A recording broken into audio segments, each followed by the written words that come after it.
Parlons apnée maintenant, et quand on parle d'apnée, on pense souvent au record en pleine mer, dans des profondeurs abyssales. Mais l'apnée, ce n'est pas que ça. Il y a des disciplines moins connues, mais tout autant spectaculaires et éprouvantes pour le corps. C'est le cas de l'apnée dynamique en piscine. Une Canoise a récemment terminé 4e au championnat du monde en Finlande. Présentation de cette discipline et portrait de la championne azuréenne avec Henri Migou et Éric Jacquet.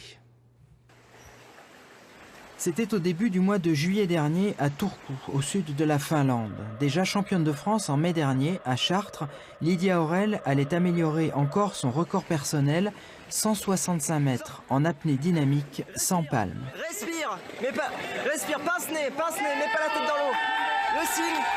165 mètres, ça fait un peu plus de 6 piscines de 25 mètres sans respirer. Le résultat de nombreuses heures d'entraînement sous l'eau, mais aussi sur terre.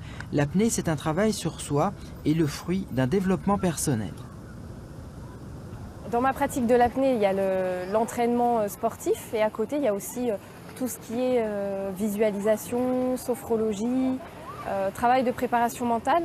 Vraiment, la première intention, c'est vraiment le bien-être, le relâchement. Donc il y a la pratique du yoga. Voilà, tout ça, ça va dans une même boîte à outils, si je peux dire. Autre élément de cette boîte à outils, la technique bien spécifique de l'apnée dynamique sans palme. La brasse sous l'eau n'est pas très académique, presque un peu désordonnée, mais ce n'est qu'une apparence. La nage est lente en sans palme parce qu'on essaye d'optimiser les moments de glisse. Du coup, en optimisant et en profitant ces moments de glisse où il n'y a pas de dépense d'énergie ni d'oxygène, on peut aller beaucoup plus loin, même si le temps augmente, le temps d'apnée augmente. L'idée, c'est de laisser glisser au maximum.